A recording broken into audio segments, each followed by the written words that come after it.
And so with this reminding, you don't so much need to learn so much, but more to recognize.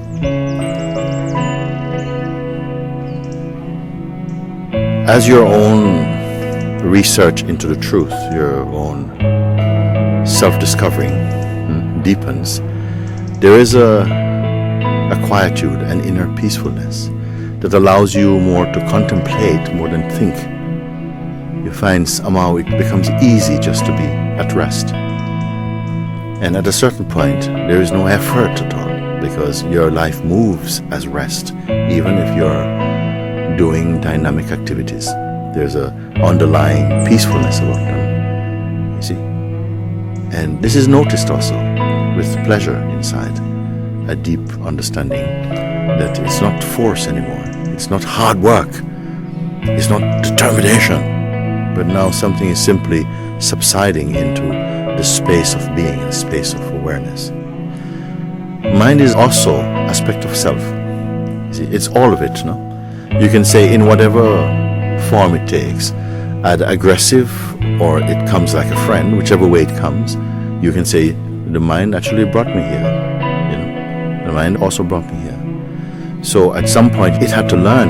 It was useful. It had to grow and to make sense of things. And it's part of the adventure of life and of growth, of evolving in a way. But now I am speaking now at the later stage of this. You cannot always just be learning, practicing, searching. And unless somehow you're coming into the experience itself of what it is you're searching for, it cannot just be as an ideal. It has to be making its way now, energetically, and in every way. It is you are immersed or merging with that you're searching for. So it's not a question of, oh, throw your mind away now, it's no use. By itself, automatically, without even the choice to do that, it is losing ground. It has served you, in fact, and it will be losing ground and it will be slipping away in the background, not needed so much now. To work things out, to plan, to strive, these become secondary for you. And primary is just somehow now living in the perfume of being itself. You're in a state of peace. The mind still functions, but functions actually in service to that peace.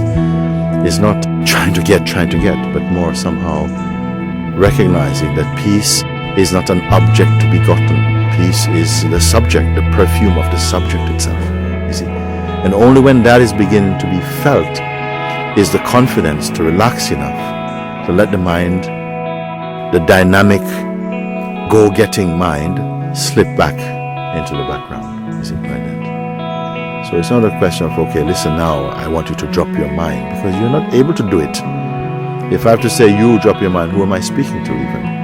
As the maturity is there enough to see what you've been regarding as mind is actually an aspect of the self. And now it has served its purpose when you were focusing on grosser states. Then it appeared in a grosser way. But now, as you become more into the subtlety of being, mind also becoming more subtle, you see? And at a stage, naturally, you can't see any distinction anymore between mind and self, because they're one. In the early stage, when you're a person, there's definitely a mind. When you're the self, there's no mind. There's not even the self. I mean, it's just, you stop thinking in terms of self and mind, and absolute and relative. All these things now, they just fall away. What remains, it is wordless, actually. So, follow this, please. It's not a confusion. Only in the early stage. Mind brought you here. Someone said to me recently, pain brought me here. Pain brought me to you. Mind brought me to satsang. Because I was suffering so much, I was looking for a way out, and all my escape routes were closed. I ran out of moves. And I was compelled somehow to look on internet for help. And that help came and they point me to you. So all of this is mind. I cannot say the mind is all out to get you. No. If you yourself, you see, are depending on the strength or the depth of your hypnosis in believing that you're only your body and conditioning, which makes mind a much more dynamic and perhaps seeming an opposing energy, as you come back to yourself, the mind ceases to oppose. It cannot. It needs the conflict, it needs the contrast to create the tension enough for growth and for the activity of learning and growing to happen. As you come back, the mind subsides into the heart's energy. You're feeling much more that, mind, what is the mind? I don't see a mind to suffer. You see? It's just now a concept, it's just a word now. Before it was the devil. And now it's God. You see, how did that happen? Very good.